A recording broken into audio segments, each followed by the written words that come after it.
بسم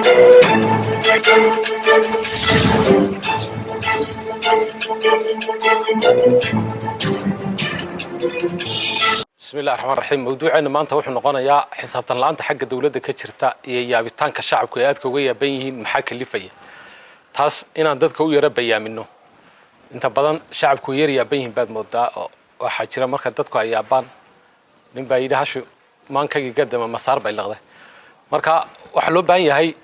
waxaan dadku ay ka yar yaaban yihiin in yar loo yar iftiimiyo xisaabtan la'aanta iyo dhaliilaha nidaamka dawliga ka jira waxyaabaha kalifaya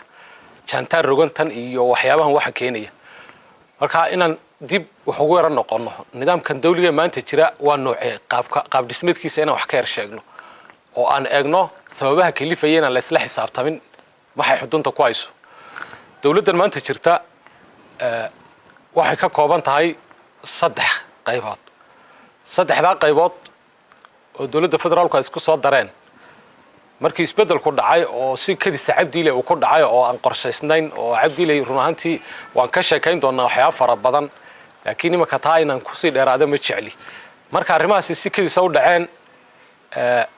waxa dhacay in si kadisa durba wax loo dhiso dawladda markii hore mayna u qorshaysnayn. nidaamka dawladda federaalku wuxuu ahaa in nidaamka ilka case uu xukunka sii wado laakiin waxa nidaamka dhexda ka kala jabiyay ee burburiyay waxay ahayd kooxdii SSL la baxday ee xidhnayd ee soo baxday isla gurigan aan fadhinay intaan ku shirnay baan dhabarka ka jabinay annaga kalifnay. marka taas wuxuu keenay in haddaba nidaam degdeg la dhiso. dawladda federaalku marka waxay isku soo dartay 3 qolo. 3 qolo waxay ahayd ururkii la oran jiray Siraaj oo meelaha Nairobi iyo meelaha lagu sameeyay. qolana waxay ahayd qolo qurba jooga. qolana waxay ahayd qolyahaygii SSL ahaa ee iskaga gabanayay Addis Ababa muddada dheer iskaga rafaadsanaa ee wadankan u soo dagaalamay aad kugu soo rafaaday. 3 qolo markii halka wada yimaadeen mixnado fara badan baa dhacay. marka qolay damcday inuu ku tukato marka oo madaxa ka gurto. waxa dhacay markii la damcay nidaamkii la dhiso qoladii qurba joogta sharciga Itoobiya sidoo dhigayo waxa lagu yiri markii la wada magacaabay meeshii Britain uu noqday waxa la yidhi inka sharciga Itoobiya idinma ogola marka waa nidaamka ay ka baxaan baa la yidhi. waayahay qoladii marka la galay waxa lagu yidhi inka waxa idin galay waa qolyahan SSL lagu yidhi oo qolyihii qurba joogtana waxay ka shaqaysteen qolyihii SSL iyaguna garaaceen oo dacweeyeen. marka qolyihii SSL dadkii ugu firfircoonaa ee ugu Itoobiyaansanaa ee nidaamkan maanta challenge garan kari lahaa dadkuna u soo istaagi lahaayeen waxay noqotay in la garaaco systemka ay ka baxaan oo waxa la yidhi mataqaana rag noocaas oo adag hadii meesha soo galaan waa khatar waxba la isu sheegay adigu hayti balafiya maxay waa kan iyo adigu libaxin baa meesha ka dhacday. marka ragga meesha laga saaray marka waxa isu soo haray nimankii qurba joogta iyo ururkii la oran jiray Siraaj ayaa marka ay doodii dhex martay. nimanka qurba joogta maadaama ay xoog badnaayeen iyo qolyihii Siraaj ka soo hadhay iyagu laftoodu qurba joog iska ahaa waxay noqotay dawladdii in la dhiso. nimankii qurba joogta meeshii mayna ka bixin marka dadkii la magacaabay qurba joogta ahaa la yidhi idinka sharcigu idinma ogola oo ma taqaanaa lama janqaadi kartaan nin walba nin buu keensaday. nin kasta qurba jooga nin madax xafiiseeda ayuu keensaday loogu bedelay booskiisi markii isaga la yidhi sharcigan ku qabanaya. haddana kadib nimankii qurba joogta ahaa systemkii mayna ka bixin waxay noqdeen la taliyayaal bay noqdeen. dawladdii daba fadhiya oo la talinayo ama kaariyaka oo la talinayo oo wax ka jangoynayo oo kharrada dhigaya iyaga jeexayaba eeg dhinac systemkii nin walba nin buu isku bedelo keensaday xagga kalena ama kaariyaal bay noqdeen. maanta waxa jira ilaa 200 oo qof oo qurba jooga oo ama kaariya jira. miisaaniyadda ugu badan ba halkaas ku baxda. miisaaniyadda bisha ku baxda dhowr xeel bay inoo qodi lahayd xarumo caafimaad way inoo samayn lahayd. that means kama dhigna marka sida la yahay in qurba joogta ayna muwaadiniin ahayn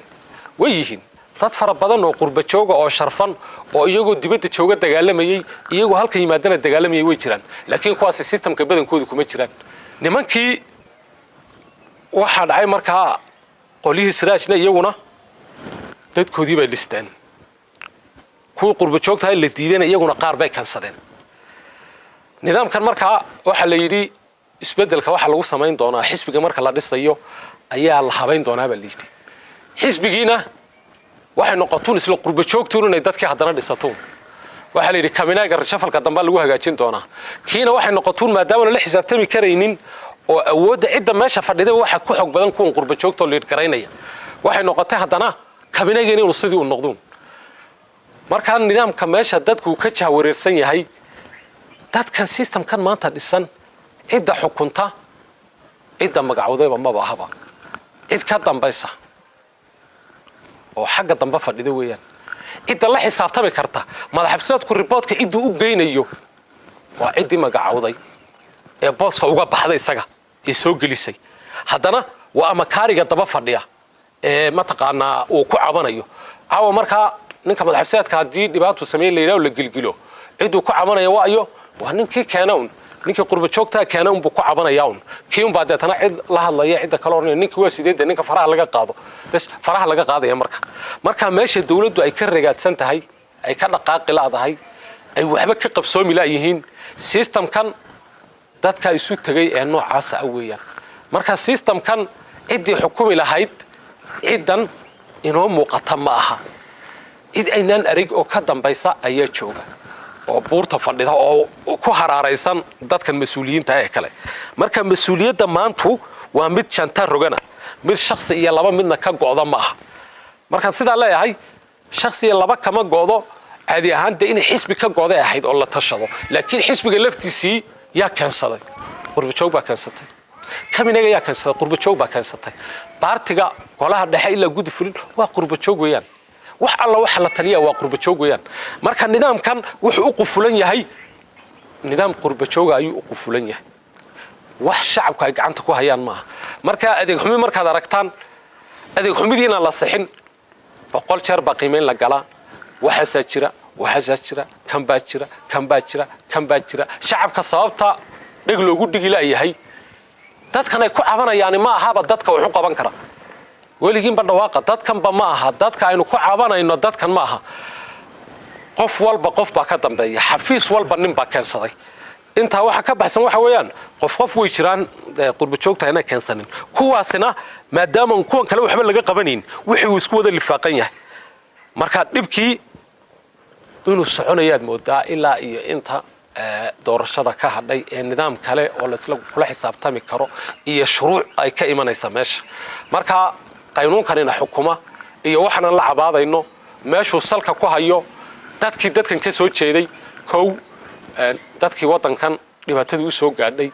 rafaadka u soo galay biyaha ku dhex cabayay ee ku rafaadsanaa ee lagu soo xidhay waxba kama aha maanta systemka inta kale soo raacda waa isla dad qurba joog ah oo iyagu hay'ada ka shaqeeya wadanka dhexdiisa qurba joog ku ah waxaad arkaysaa nin 15 sano hooyadii aan arag oo ama dhagax buur degan ama qabri dahar degan ama godi degan ama meel kale degan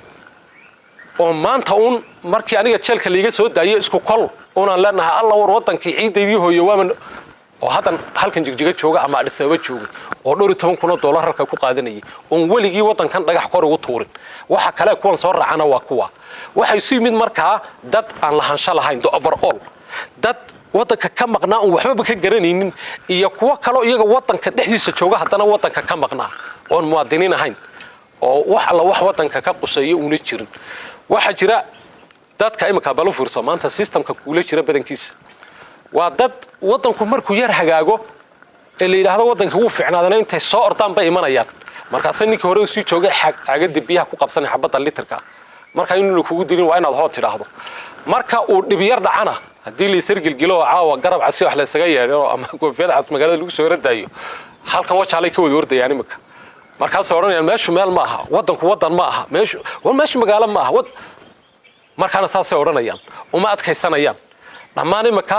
haday bad yara qooqdo subaxa dambe dadka nimankan ka calaacalayna inuu wareeriyo subaxa dambe ma arkayna meel ay ka baxeen dhamaan systemkan markaa kow mid la xisaabtami kara ma aha laba waa mid wadanka ka sii socda oo wadanka sii boobaya waa garab rarato waa dad meel u socdo oo tigidha ay wada jiraan jeebadaha bal wada fiirsada waxay ku oran bal dadkan xukuumaad hal nin oo caruurtiisa ay la joogto ma joogo qaar Nairobi joogan qaar South Africa joogan qaar dibadaha kale joogan haddana wadankii way caayaan lacagtiisina wajaalay ka dirayaan haddana way caayaan wadankii waa caay laakiin lacagtiisa uu baahan yihiin marka dadkan haysta waxa weeyaan runtii markaan xaqiiqda ka hadalno muwaadiniin ma aha haddaad damacdo inaad wax yar ka saxdo waagii dhow markii isbedelku dhacay dad badan waa la khaldayo waxa la yidhi qorshaha lagu shaqeeyo nidaam hal la sameeyo qofkii muwaadinka xafiisyada ku dhex jirayna wuu ku dhex wareeray qorshaha la sameyn qorshiyaha bariga loo hayaa waxa la wax ka dhaqaaq ma jiro ilaa xafiiskan aad joogtaba eed ka shaqaynayso nin kale oo ninkan ahayn baa ya daba fadhiyaba waxaan u soo yeedinay qorshahaniba iyo waraaqahani wuxuuna ka dhaqaaqaynin nin aynaan arkin invisible man oo xagga dambe fadhiya qorshahan 12 maanta lagu yeedinaya waqti kaaga lumayo xagga dambe nin aad arkayn baa ka fadhiya kaasa ka saxayaba ninkan oo ka shaqaynaya waa dukaan oo qofayo oo adigu qofkii haya aad la macaamilayso oo damacdo inaad ma taqaana ama wax ka amaahata ama waxyaabo kale ka discuss karayso marka go'aamada qaarkood uu ka dhigaysan ninka dukaanka haya laakiin go'aanka ma gaari karo marka nidaamkan maanta ina xukuma meesha uu ka ragaadsan yahay kow waa dad isu yimid oo la isku karkaray sidii la isugu karkaray marka dawladdu waxay ugu tala gashay in dadkan qurba joogta meesha uu ka baxo laakiin qofka wax magacaabaya laftiisa maadaama ay hal mar u isla jaan qaadeen oo isku awood yihiin waxba kama qaban karo isaguna isna waxba kama qaban karo cid kalena waxba kama qaban karto marka nidaamka maanta meesha ka khalkhalsan yahay in wax ka fahmi laanahay waa nidaamka noocaasa qaybaheena dambana nidaamkan iyo sidoo ku yimid dadkan maanta wada orordaya baabuurta kula agmaraya nidaamkay ku yimaadeen waan ka sheekaynayna nidaamkay ku yimaadeen waa mid anagu aan kalifnay isla guriga aan fadhino anagoo dhowr iyo 30 baan kalifnay in nidaamkan uu sida yimaado ilka casana waan ku ballan furnay nidaamka iyo wuxuu ahaa dhan document baan ka diyaarino waan la share garayn doonaa haduu ilaahay dhaahdo waan ka sheekayn doonaa document aad u ballaaran baan ka qornay dadkan marka anaka laftayada cabsidii marka nagu jirtay ilka casiyo nidaamkiisa aanu kala kicina waxay ahayd mar hadii ciidankiina uu ciidankii uu yahay qorigiina uu haysto de isaga keliyata oo Cabdi Maxamuud meesha ka baxay isagii waxyaabo badan ha ballan qaado hana la soo hadlo xiriir hana la soo sameeyo laakiin amina daro armono intu kurso ku fariistoon inaga hadii layna magacaabo ama meel layna geeyo nidaamkeena waxba iska bedelin waxba ma soo kordhin marka cabsi waxana gashay ma taqaana nimanku armo dictatornimadii iyo dhibkii armo halkii uu ka sii socdaan marka taan insha Allah ta'ala waan ka sheekayn doonaa mawduucan halkaas aan kaga baxaya